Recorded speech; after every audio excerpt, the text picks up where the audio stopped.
Yadadım Allah'ım karanlık geceli ağlamadan. Yadadım Allah'ım yalancı adamlarına bir bağlamadan. Günniydi geceni günniydi edip yılları geçirdim, takama kaçtı dünyanın. Yadadım sağa da göz dikip tanamadan. Tut elimden ilkince ahırkı ümidim sen. Tut elimden alıp git yanıma özüm bilen. Nefesim ben hem demim sen. Tut elimden Allah'ım tut elimden, Allah'ım tut elimden. Gidip var yan ökündüm ben, bu poka bulaşıp okuydum ben. Ökündüm ben, derdimi ruhuma dokuydum ben. Bu aydınla diyecek ökündüm, hem bu bulaşıp dünyadan savuydım ben. Belki adamlar Allah'a inanıp yağın su dilesin. Belki ecem yine çağa yalım beni hu dilesin. Allah'ım yüreğime güç ver, yağdır bu acı dünyamı da süce. Elleme uzat yan yoluna her gece. Elleme uzat yan yoluna her gece. Tut elimden,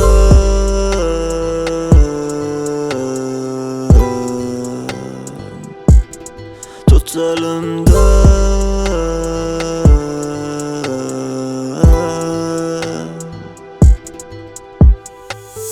Näme üçün demedim hiç, nähili demedim hiç. Ardulam yazdım bir deptere, enne de yetmege hemmesi geç. Allah'ım yıkılım deydi, Allah'ım yıkılım deydi. Elimi uzat yan her gece yoluna, bil yarın yol yok iydi. Tüsele elimde çilim, neçedem kesildi dilim. Neçe tap gözüme unne bu adamlar depele besile dilim. Hey, dostum mısın? Yıkılan gecelem nire dedim. Hey, dostum mısın? Ölüp direlemde nire dedim. Hey, sevgim sen? Pulsuz galamda sen nire dedim. Sevgim sen? Nire dedim.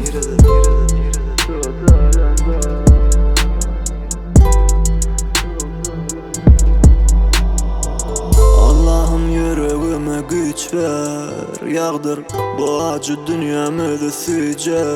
Elleme uzat yan yoluna her gece. Elleme uzat yan yoluna her gece. Tut elimden,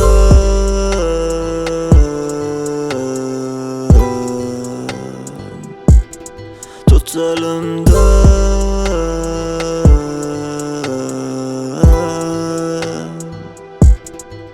Tut elimden,